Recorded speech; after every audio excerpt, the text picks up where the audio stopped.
My parents immigrated from Egypt to America because they wanted a better life.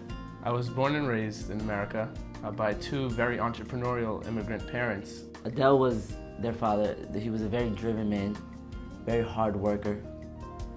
He was very business savvy. He could take nothing and turn it into something. Growing up, not very typical of a background. All of us were very involved in sales since an early age. My father didn't have too much luck as a taxi driver, so he did go on and pursue his entrepreneurial dreams. He started off by owning a little business, which he would take in street festivals all around New York City. So we'd go around with him, we'd sell Egyptian arts and crafts, which he was able to import from Egypt at a very low cost. After a little while, we moved into a more stable spot on 59th Street and Columbus Circle in Manhattan. Business was actually booming. When my father first found out that he had cancer, breaking the news to us was the hardest, I would say. It was terminal. At that point, life changed. The business was slowly dying because he was getting sick. My mom was pregnant, and she had to go to the store. She was taking along 3 kids with her. It was me, Monza, and Karim. And at that time we were still young. Bills were collecting, debt was accruing, and there was nothing we can do about it at that point. After the store closed down, he had to sell the house to pay all the debts that he had. I remember getting that call from Moaz, and he told me, my father passed, funeral's tomorrow. So there was so much pressure on these 3 boys, Moaz, Munzir, and Karim. They had to grow up as fast as they can. It was work, work, work. As soon as he got sick, me and my brothers took up jobs as candy salespeople.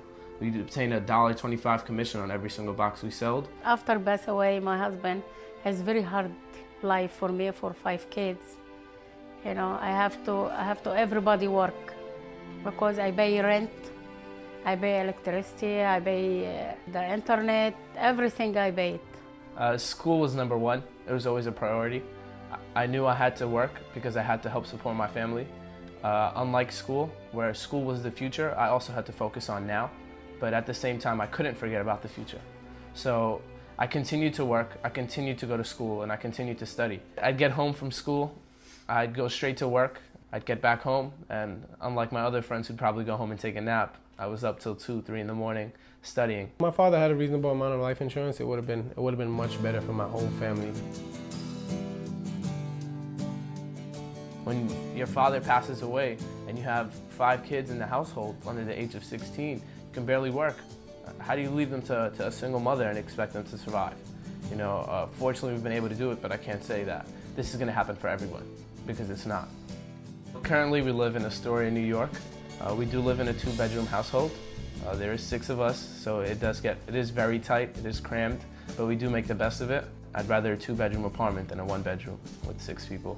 The biggest thing I learned is to never give up. That's the biggest thing I learned, because if you don't give up, you'll succeed.